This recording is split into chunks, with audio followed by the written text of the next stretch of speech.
FYI, just everybody make sure you watch the whole video and pay attention to the bloopers at the very end. You don't want to miss this crap. Vote on Tuesday.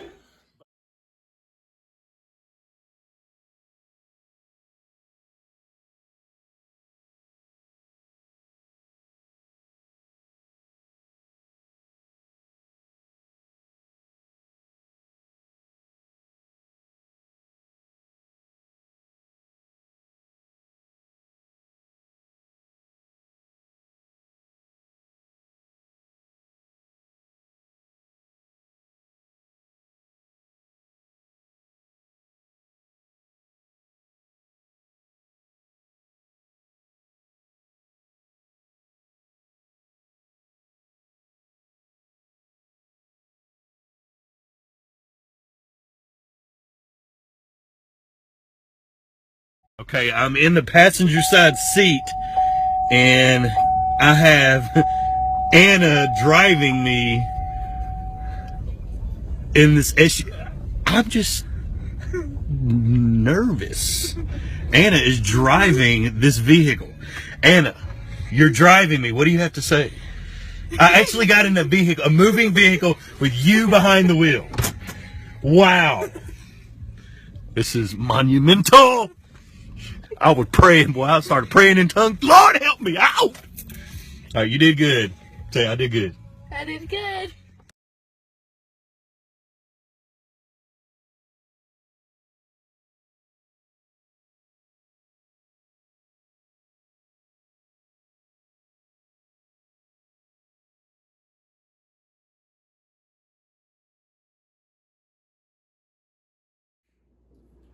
All right, and we've already started off with a lot of laughter, so that's all I'm going to say. So today is actually part 7 in our series, God, the Bible, and the Homies. And I got some of the funniest homies sitting with me right now. So if you haven't seen any of the other videos on this YouTube channel, click on the playlist button and click on God, the Bible, and the Homies, and you'll see all the other videos that I've uploaded so far. And today is part 7 being completion. So this is not the last video. I got more interviews to do, but we're actually completing this series because of y'all. So this is part number 7. So this is it. This is the pinnacle. It's all downhill from here, maybe. I don't know. Bye. Save the worst for last. So, as I was saying, this is part 7 in our series, God, the Bible, and the Homies. And what we're doing with this is a series, and it's a set of collaboration videos, interviews, and sit-down discussions and interviews with my spiritual circle, with the people that I trust the most when it comes to conversations and things about God, the people who have actually impacted my life the most, enhanced my life the most, and who have blessed my life, my family's life the most. And basically what we're going to be doing is we're going to be discussing life and faith and ministry through their eyes. So this series is not about me. It is completely 100% about them. Hopefully I don't hit Anna when I'm talking because I like to talk with my hands. But yeah, this is discussing life, faith, and ministry through their eyes. And my purpose in doing these videos is I want to talk to a myriad of different people with different voices, different hearts, different gifts, different callings, different backgrounds. And what I want to do on this channel is, even though this is true, it's word on the word, and I'm doing biblical content, I don't want this YouTube channel to sound like I'm the end-all, tell-all on when it comes to things about the Bible, because what I'm doing is I'm documenting my life and my study through the Word, and it very, very easily can be a discussion where a content creator or a YouTuber or etc. is talking about biblical things, but they're coming at it from the angle of they know it all, they think they know it all, and I'm not wanting to do that on this channel, and that's why I'm talking to a lot of different voices, a lot of different people, a lot of different interviews, and reaching out to my spiritual crew, my favorite people on the planet Earth, and talking about things with them to get their perspective, because I don't have the Bible figured out. I don't have God pegged out and figured out, so I don't have this walk of faith all figured out. So that's what I'm doing in this series, and that's why I'm interviewing so many of my people. So today I have the awesome privilege and the honor to be sitting down with some of the best friends that we've ever had on the planet.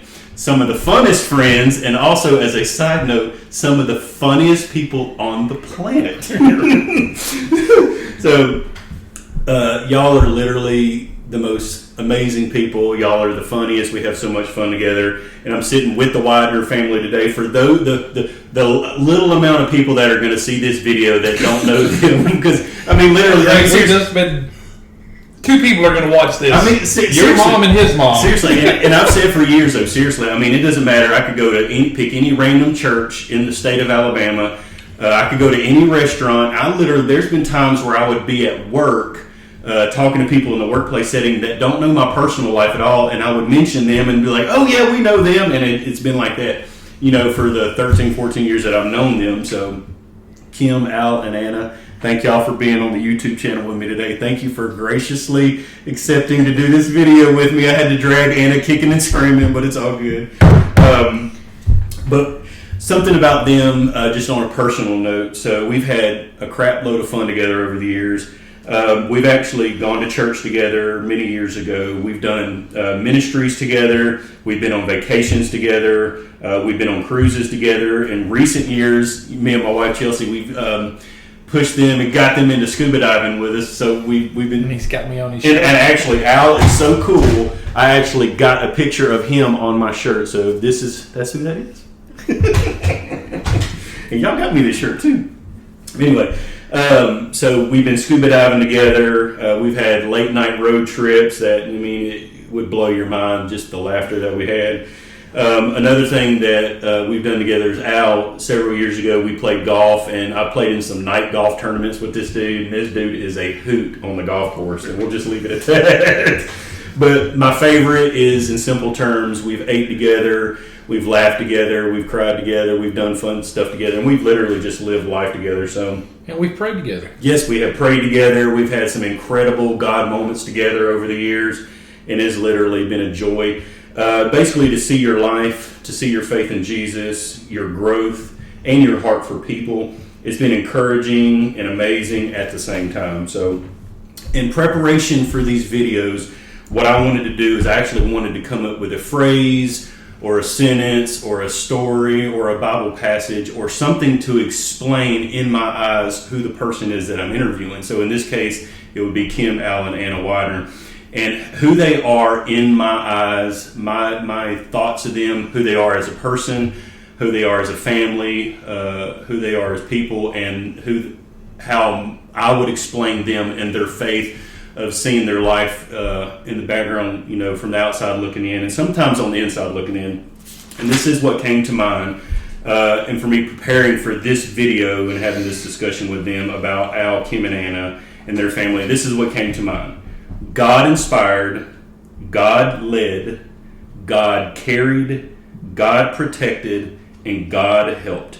Literally, when I think about them and their family and their lives, literally God has done every bit of it. And the reason I say that is this. A lot of people, especially more now than ever as the generations go on, people operate and live within themselves. They think only about themselves.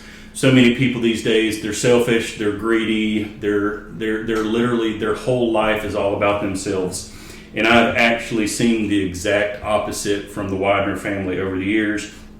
I feel like that they operate their life simply out of God's love for them and God's direction for them, and the fruit of their life has touched so many people over the years. And like I said, everywhere I go, everybody knows them. I could be at work, I could be at Walmart, I could be at a restaurant 3 hours down the road, and somebody's going to know them. Oh, I know the window man, and I know them. So everywhere I go, somebody knows them. They have a far reach when it comes to a lot of different people, and it's awesome to see the things that the Lord has done in their life over the years. So, and I thought it was very, very important that I do this video with them, and I was talking to them individually about it, but also talking to them as a family. I thought it was very important to do this video with them as a family because they're such a strong family unit. They're all about family. They love each other. They're super, super close. So I thought it was very, very fitting to sit down with them and talk to them and do this video and this interview from the perspective of a dad, a mom, and a daughter, from a parent and a child, and get collectively their thoughts and opinions on things. And that's why I thought it was very important to sit down with all three of them. So enough for me. I'm going to try to shut up now and let them talk. So let's get to them. Let's get to their life. Let's get to their heart. let's get to know them a little bit. Like I said, for the people that are going to see this video and don't know them, what I'm wanting to do is create just a small snapshot of who that me and my family, how we see them, how we view them, and who they are as people and their faith in God. So now I'm done rambling, and now we're going to start the interview process. And Lord bless Kim for whatever comes out of Al's mouth. All right. So number one, what I want to do is I want to start with the head of the house. I want to start with Big Al. And I'm actually going to ask a loaded question. So what I want to know, Al, is I want to get a snapshot of your early years and how that looked for you. And I know that at an early age you lost your mom, and in your later years you lost your dad. But what I would kind of know is how God used all that to maybe strengthen your faith, and how did you come to the realization and the point in your life that, you know, serving God was the only option for you. So how did that kind of look for you as far as your decision to, you know, follow the Lord, and kind of how your childhood looked for you? Well, I lost my mom when I was 5, and believe it or not, that drove me away from God. Okay. Because I was told as a child that she had had heart problems and certain things, and she passed away when I was a kid in Okinawa. Mm-hmm. And my dad just told me that God wanted her and took her. Mm-hmm. So I was mad at God for the longest time because he took my mom. So I had nothing to do with God. Mm-hmm. I did everything you could to keep him away. Mm-hmm. You name it, I did it. Yeah. And I was, like we were talking earlier, sick sense of humor. I had people that would come as I was older, would come to my house to try to bring me to Jesus. Mm-hmm. And I would have satanic Bibles out.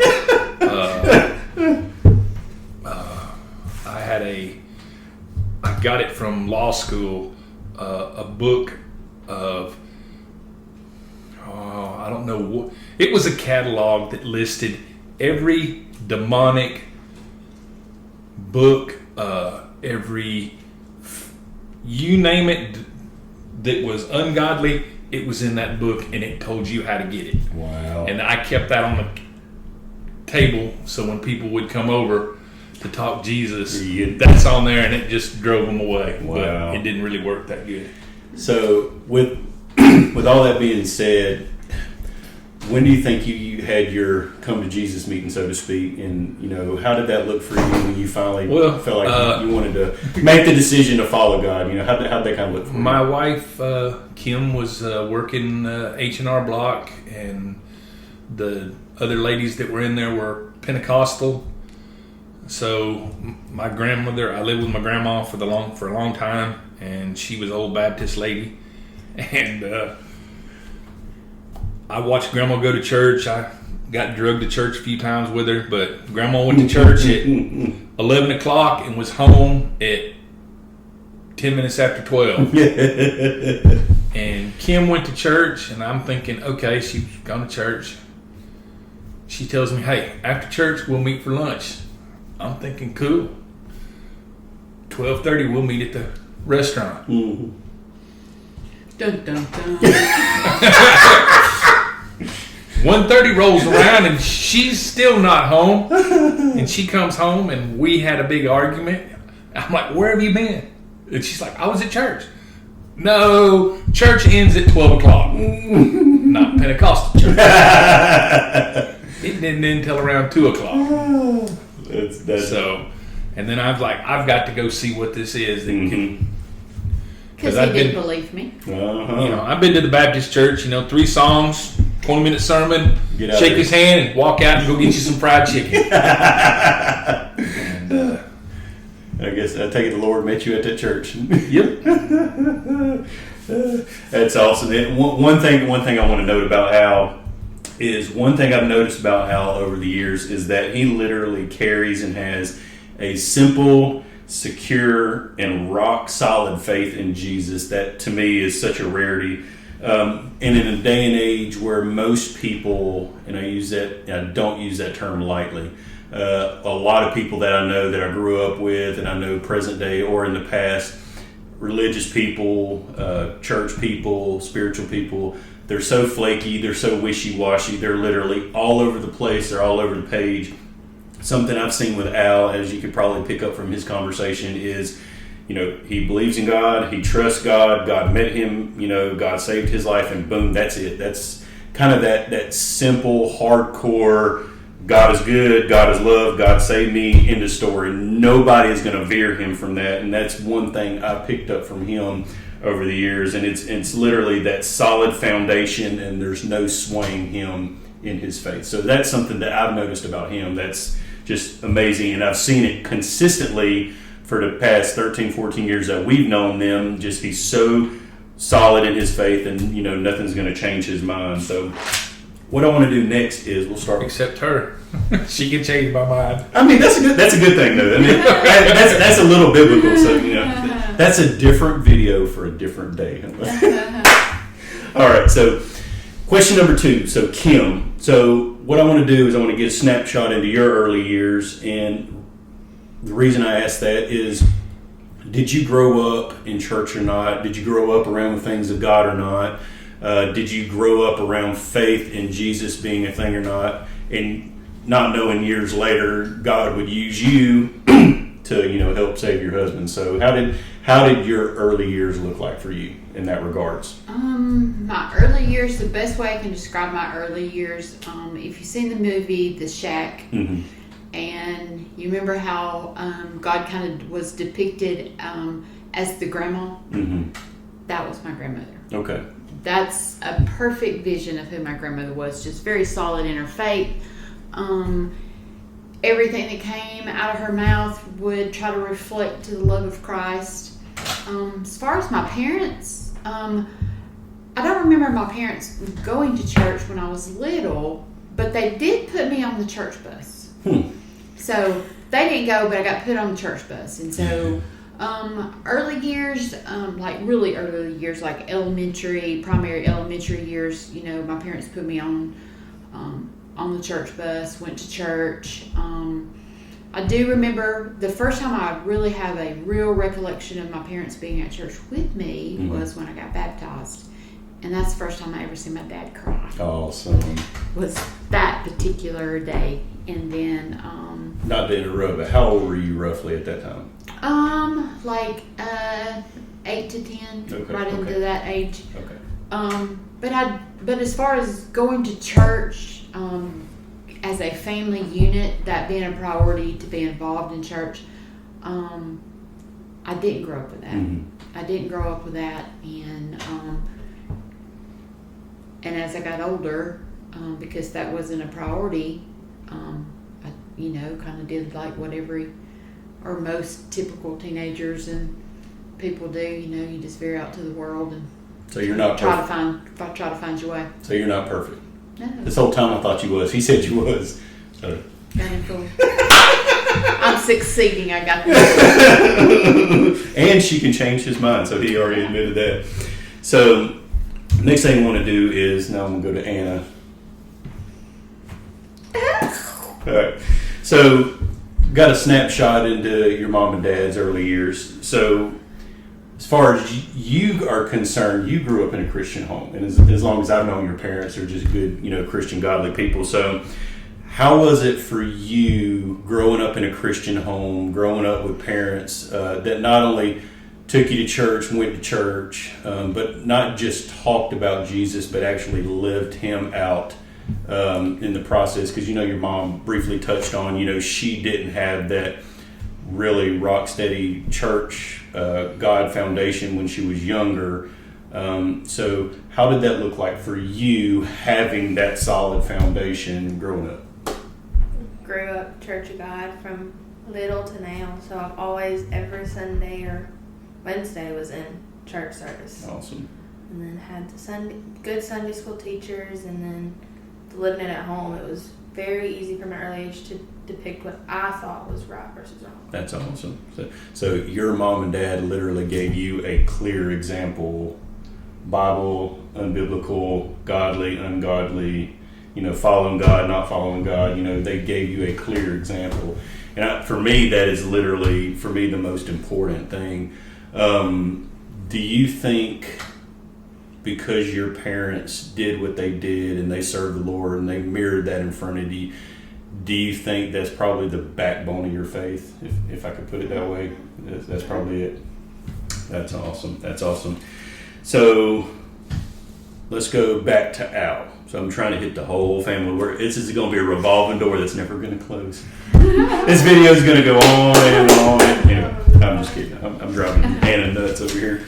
All right, so Al. So over the years, you've been involved in a lot of different ministries. And in my notes in front of me, I actually wrote down you've been involved in a lot of diverse types of ministries. And the reason I wanted to say that is a lot of people, when it comes to ministry, going to church, etc., you got people saying I'm a pastor, or I'm an evangelist, or I'm a Sunday school teacher, or I'm a youth pastor, or something like that. You're different in the regards that you've actually done some really different things. Like you've done prison ministry. You said you've done missionary work, and you've been on like deacons boards and elder boards, and you've sat in places of leadership spots where decisions as far as the whole church needed to be made. So doing different ministries that a lot of people don't do, like prison ministry and missionary work and church leadership meetings and stuff like that. How has that kind of affected you and shaped your life and some of the things you've seen in the church, the nitty gritty behind the scenes stuff that a lot of people don't see or don't do? How has that affected your life over the years, maybe good, bad, or ugly, if that makes any sense? It's ugly. A church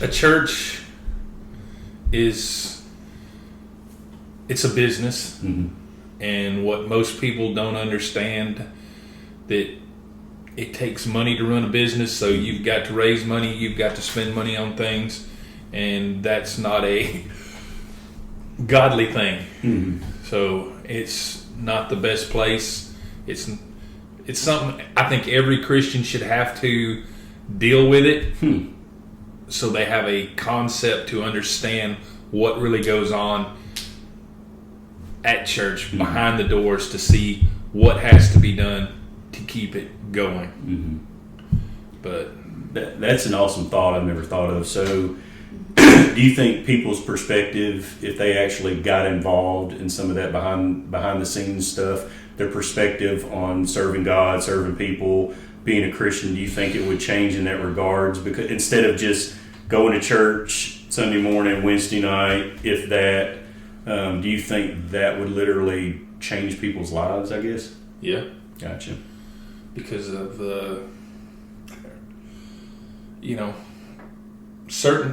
certain ministries are run in the church, Mm-hmm. and they're run for a reason, and they're great. Mm-hmm. But some people don't want their money going toward this or going towards that. They want it to go to this. Mm-hmm. So, I'm not given to that. Mm-hmm.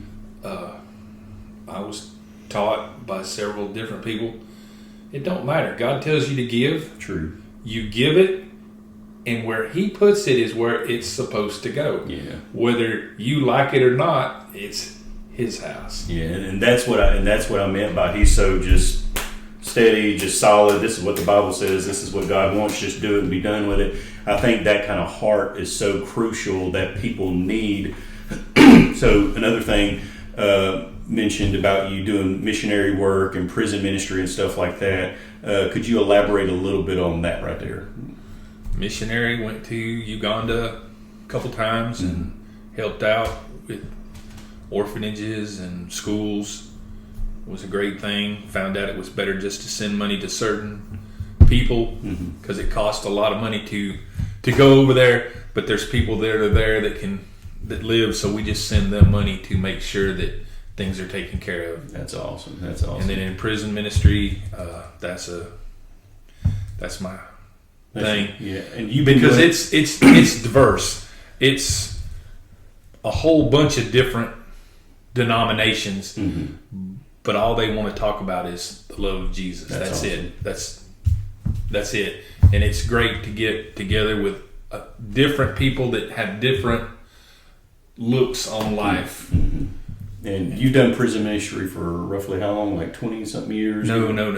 Or It's total. it got started. I did the last since 17, 18. Mm-hmm. Before COVID, I went in several times, and then after COVID, went in several more times. But it started down at the river, mm-hmm. doing a youth event, mm-hmm. and trying to get to some of the kids that were in the neighborhood that were unruly. Yeah. And told them, I was like, hey, we're trying to reach you. We can do it in this program, Mm-hmm. or we can try the next program. And they said, what's the next program? I said, be prison ministry. Yeah. And sure enough, I ended up in prison. I ended up in the prison ministry, and had a young man that would have been about the same age as some of the boys that mm-hmm. I talked to then, and that was in prison and been in prison for a long time. Wow. So it comes around. What goes around comes around. Yeah, and I think that's going to kind of pair perfectly where we're going next with Kim. So, because I know Kim over the years has been involved in a lot of different ministries. She's actually been in my opinion, from the outside looking in, been the backbone of a lot of different ministries over the years with youth groups, young kids, being a youth leader at some crucial times in some young people's lives. You've been involved with different women's ministries and ladies' functions and stuff like that. And also, on a personal note, if I had to narrow down 2 or 3 women that have been vital and crucial to my wife for her spiritual growth, befriending her, loving her, encouraging her, just blessing her life, if I could narrow down, if I could say maybe the 3 top ladies that I know of that really helped alter the course of my wife's life, Kim would be one of them. Just a good example, a godly example, a loving example of somebody who loves Jesus. So with what Al was talking about, trying to get into them at a young age before they hit the prison system or something.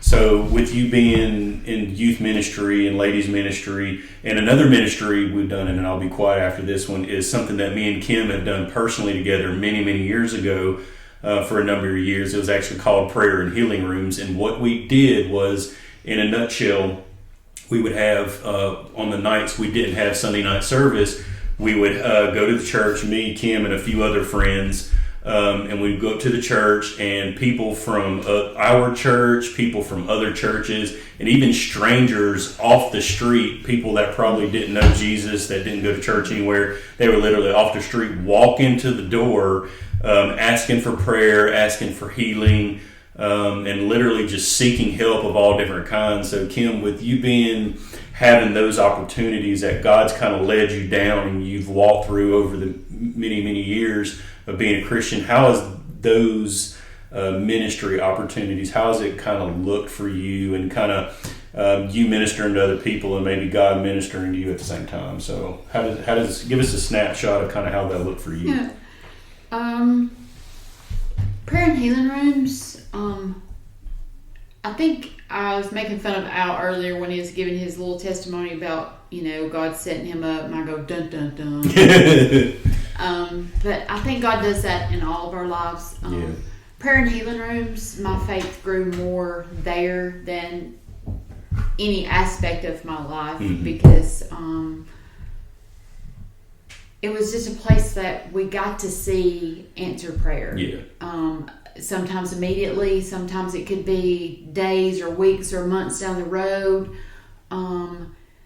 But just for people to come back and give you their testimony of, hey, thank you for praying for me, God moved, or God worked this out. Just an area of my life where my faith grew, and I began to trust Him more. And people are hungry. People are hungry. Like Justin was saying, they came from everywhere. It wasn't just our church. It provided a place of intimacy and quietness where people could come. Hey, I don't want anybody in my local body to know this, but I need prayer. I'm struggling in this area. And I love that about prayer and healing rooms, just to watch God work and answer prayers immediately. Youth ministry, I love kids. I would say, especially that age of like 12 to 14, 15, you can physically see kids struggle with their identity of who I'm going to be. Am I going to take the high road or the low road? Am I going to travel with the popular crowd, or I'm going to stand strong and be who I can look in the mirror and appreciate? But in that ministry, I think the thing that I can say that I took from youth ministry is to break off legalism. Yeah. Teenagers ask hard questions. They expect truth. Mm-hmm. You got to be raw and real, mm-hmm. and give them black and white. This is, they want you better be able to substantiate in that word, because they will go home. True. They will go home and try you and try everything that you said to make sure it's there. Mm-hmm. So love youth ministry and love to watch kids develop and make that decision so of awesome. who they are. That's so awesome. And something that I've noticed, like when me and Kim did prayer and healing rooms, we actually did that for a couple of years, many years ago. And something that for me, it was very humbling to know that, I have a real life. I got real problems. I got real stress. And, I was a young man, young family, babies. And I had my own issues, and people would literally come to us asking prayer and help for their issues. And literally that was the most humbling thing. And you're talking about the growth you had from that. It to me, it just blows my mind that Well, God, it also helps you understand that you're not the only one that has problems. Very Everyone true. has problems. Very true. And you find out that a little prayer mm-hmm. goes a long way. Very, very, very true. So pretty confident, and I don't think this is the part of your life that I haven't seen up close and personal. But God using you, and I'm sure He's used you in the workplace, in the church, outside the church doors, when it comes to ladies and women and friends. Could you lightly kind of touch on what the Lord's kind of done in your life and your heart, with maybe seeing through the eyes of the Spirit, the Lord opening your eyes, maybe allowing, putting you into certain people's lives over years to help them, and kind of how God kind of helped you in the process, if that makes any sense? True. Every bit of my heart. I believe when God puts you with someone, or in the life of someone, and a lot of times people, like you were saying, that we helped, you were instrumental in Chelsea's life. It's also an opportunity, if you will allow God to heal something within you. Yeah. Because, pretty much to help some other woman that is talking about, and we are women, and most of our issues that really break us down are husbands, children, money. Mm-hmm. That's where we're passionate about. If we're a good wife, a good mom, those are very important to women. And I had things in my past that made me feel like I wasn't a good wife, or situations that maybe I'm failing as a mom, and to help minister to some other lady, I had to step back and say, I can't tell somebody, hey, you're going to have to forgive them or yourself, until I can look in the mirror at myself and say, okay, you have to forgive also that person that hurt you or made you feel that way.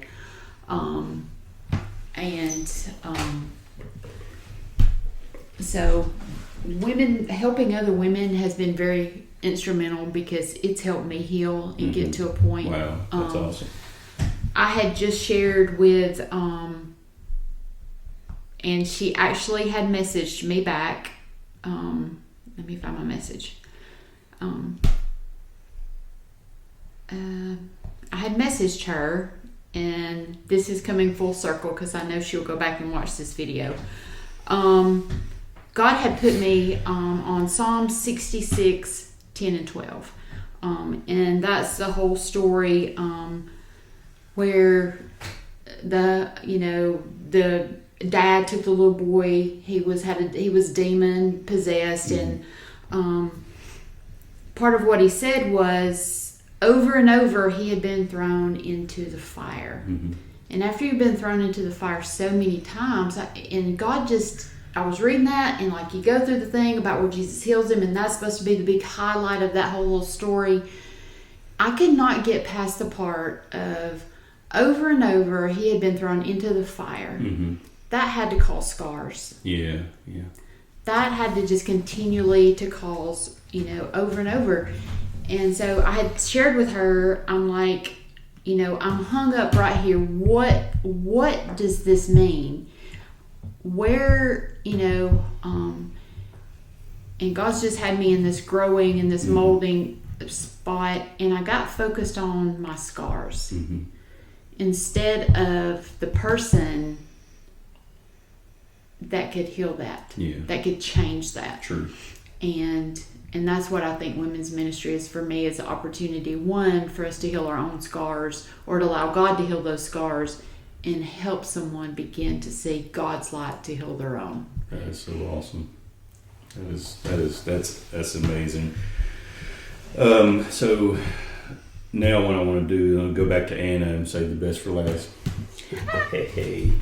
And it's awesome how you, Lord, allowing you to see that and using you to help heal someone else, and God healing you in the process. And if you take a step back for a minute and you look at, your daughter personally witnessing all of this, from mommy and daddy both, so I think it's amazing from the fact that you pointed out, you're not perfect. You had your own flaws, you had your own issues, but God was healing you. But having a child, not only from the outside looking in, but on the inside looking in, seeing your life, seeing your steadiness, seeing your solid faith, seeing your growth. What I want to know from you, Anna, is this, and I want to read this verbatim so I don't stumble over my words. So you went off to college and you left your home, you left your parents, you left your surroundings, you left everything you've ever known. And for me, what you did was you did the rare thing of encountering the Lord in a miraculous way while being away at college and breaking away from the stereotypical college, sinful, rebellious, running from God life. And you actually became stronger and more biblically sound in your faith, challenging me, challenging our mutual friends, and also, I'm sure, challenging your parents, stepping on our toes, and making us adults reevaluate our lives because of your amazing growth that you had with the Lord the past couple of years while you were away at college. And one example is this. There was a text messaging group between me and your mom and another mutual friend of ours, and you probably don't have to guess the other one, Justin. And we were talking, you were messaging us videos, and you were asking us, some deep-seated theological, biblical questions. And I'm at work, I'm reading these text messages, and your mom and Justin is wherever they're at reading these messages, and we're literally we're having our message with you, and oh my gosh, where is this coming from? This is wisdom, this is amazing.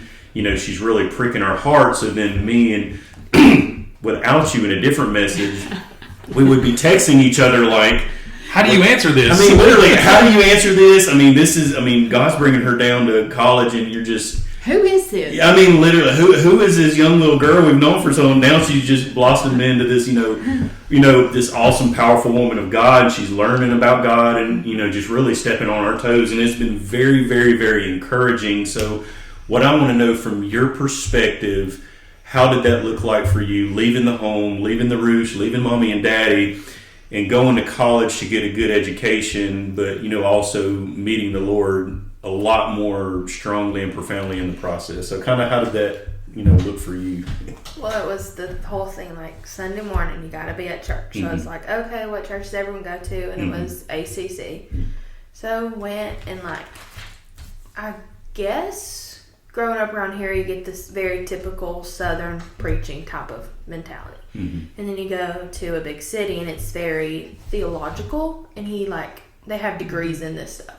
And so it was a whole different type of sermon. It's okay, that's different. Mm-hmm. So I kept going, and then they're very big in discipleship. It was the first time in 18 years that ever actually had a small group or a discipleship group. Wow. And so going into that, and then the whole point of those is you have Sunday sermon in church, and there's multiple times you can choose from, so it's not like, oh, you cannot make the excuse of, oh, had something, couldn't go. Mm-hmm. Like, there's 4 services out of every day, multiple locations around the state, and now there's one in Tennessee. And so, and then you have the small group, so whenever that time is, and they send you a guided thing with, like, they have people, their whole job is nothing but making questions that push you and make you want to learn. Wow. And so, and then they have people that pull from the theological, like, colleges, and they'll come and speak and say stuff. So that was the whole thing, and then it makes you really think. I found out that I love philosophy classes. So I was taking 2 of those. I took a health ethics and then a religion philosophy class. And those were both set up that it asks hard questions. And you have to know Yep. and believe what you believe. Oh, yeah.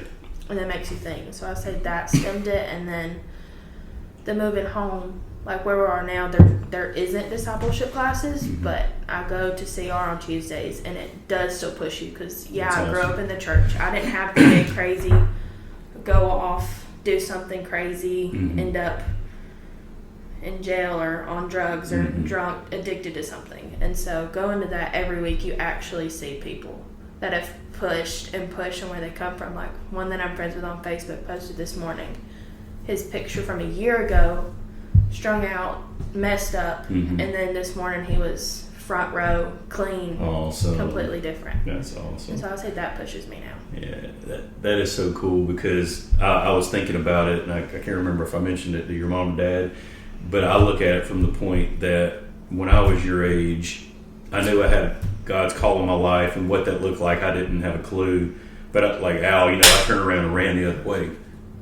To see somebody college age leave home and go to college and literally just have this head-on collision with Jesus, like you said, God stretching you and pushing you and pulling you just to grow you, it has literally been the most amazing thing I have ever seen. So, and like I mentioned at the beginning of the video, Al's just very rock solid, steady in his faith. If I had to sum up Kim would be, she's a very good listener, but she's also an extreme encourager.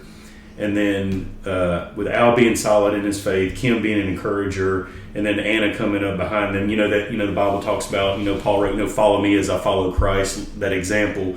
So I look at her as a good mix between the both of them, that she's very, very solid in her faith like her dad, but she has a boldness about it that the whole world needs to see. And I'm glad God was pushing you the way he was pushing you to grow you and develop you, because for me, I think the best is yet to come, in my opinion. So, but in ending the video, what I want to do is I want to read a couple of verses, and then we're going to hop off here and we're going to eat, because we love to eat.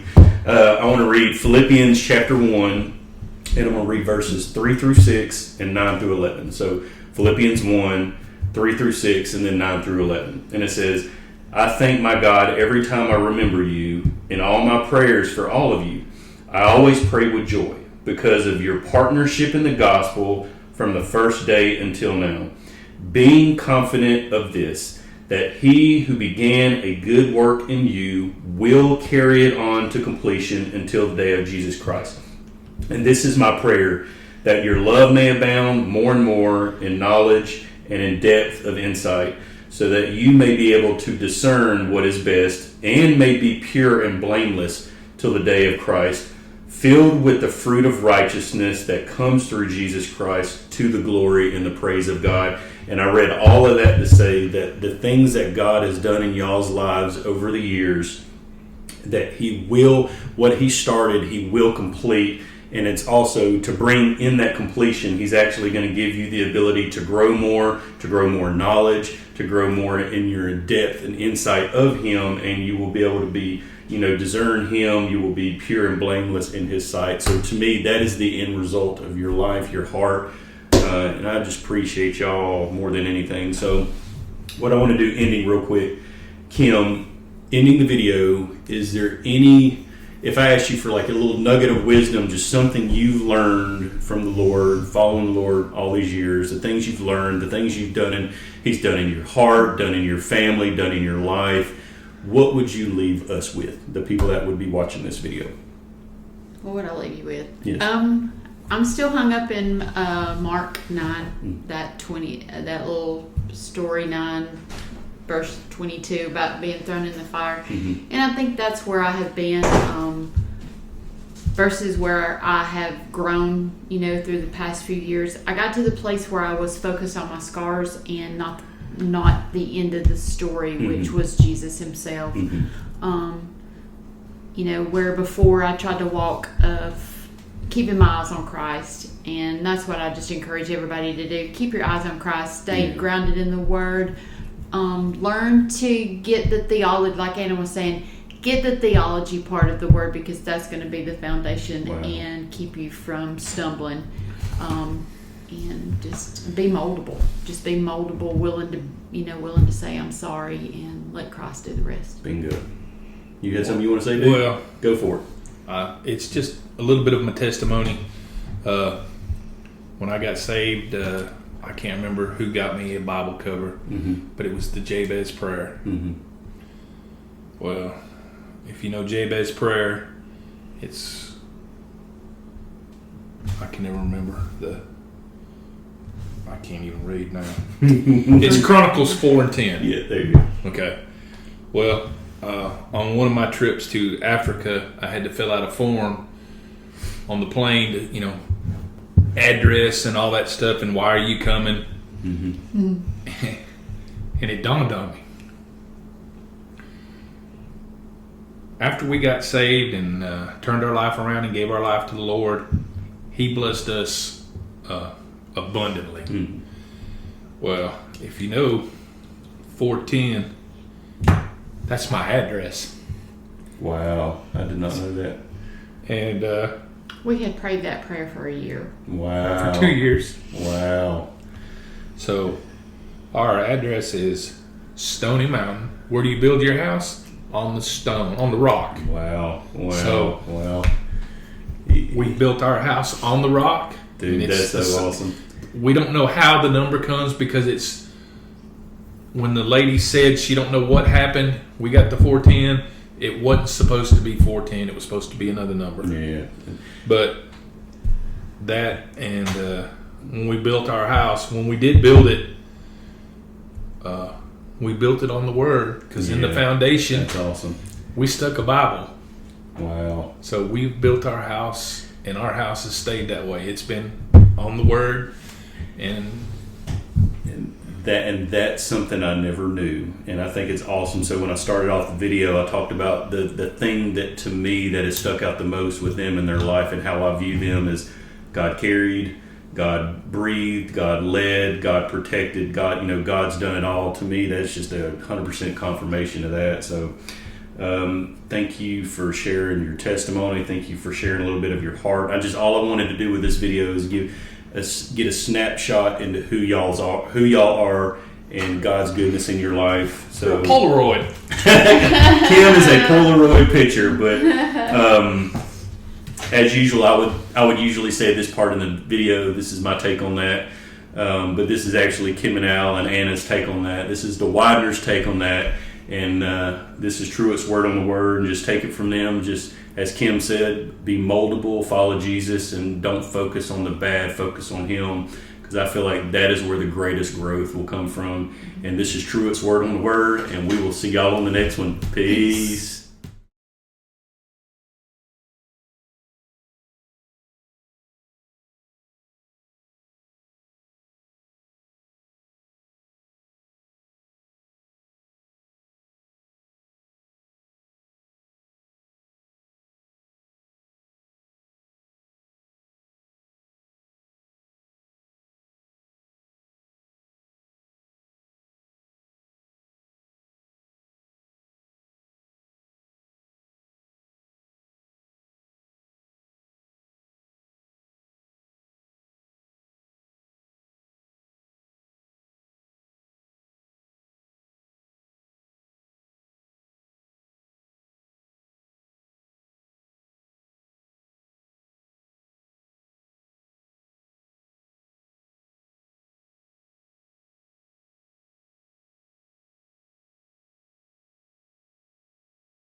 Hey, remember, November the 5th, go vote.